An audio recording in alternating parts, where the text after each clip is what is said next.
இரண்டாவது நாளாக இன்றும் தாழ்வான பகுதிகளில் வசிக்கும் மக்களுக்கு மாநகராட்சி சார்பில் உணவு தயாரிக்கப்பட்டு வழங்கப்பட்டு வருகிறது. விவரங்களை செய்தியாளர் தமிழரசி வழங்க கேட்கலாம்.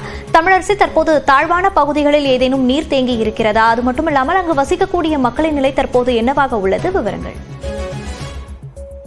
மோனிஷா, அதாவது இரண்டாவது நாளாக இன்று தாழ்வான பகுதிகளில் வசிக்கக்கூடிய மக்கள் மற்றும் மழைநீர் தேங்கி இருக்கக்கூடிய பகுதிகளில் இருக்கக்கூடிய மக்கள் மற்றும் உணவு தேவைப்படுவோருக்கு இரண்டாவது நாளாக மாநகராட்சி சார்பில் இன்றும் உணவு தயாரிக்கப்பட்டு வழங்கப்படுகிறது. கனமழை முன்னெச்சரிக்கை நடவடிக்கையாக நிவாரண முகாம்கள் மற்றும் பொது சமையற் கூடங்கள் அமைக்கப்பட்டது. சென்னையில மொத்தம் 216 மைய சமையற் கூடங்கள் அமைக்கப்பட்டன. இங்கு உணவு தயாரிக்கப்பட்டு நகரின் பல்வேறு பகுதிகளுக்கும் உணவு விநியோகிக்கப்பட்டு உணவு விநியோகிக்கப்படக்கூடிய வகையில இந்த பொது சமையற் கூடங்கள் அமைக்கப்பட்டன.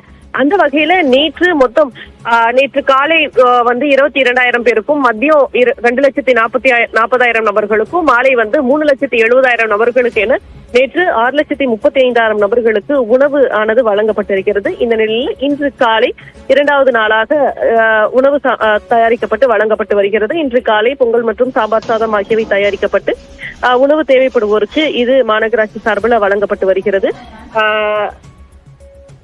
தொடர்ந்து இன்று மதியமும் அதாவது இதன் எண்ணிக்கையை குறைந்து நிவாரண முகாம்களில் இருக்கக்கூடிய மக்கள் வீடுகள்ல தண்ணீர் வடிந்து இருக்கக்கூடிய சூழல்ல அவங்களுடைய இடங்களுக்கு சென்று வராங்க. இந்த சூழல்ல இன்று மதியமும் வழங்கப்படும். அதன் பிறகு படிப்படியாக இந்த நிவாரண முகாம்கள் தற்காலிகமா அமைக்கப்பட்ட நிவாரண முகாம்கள் நீக்கப்படும். மோனிஷா, விவரங்களுக்கு நன்றி தமிழரசி.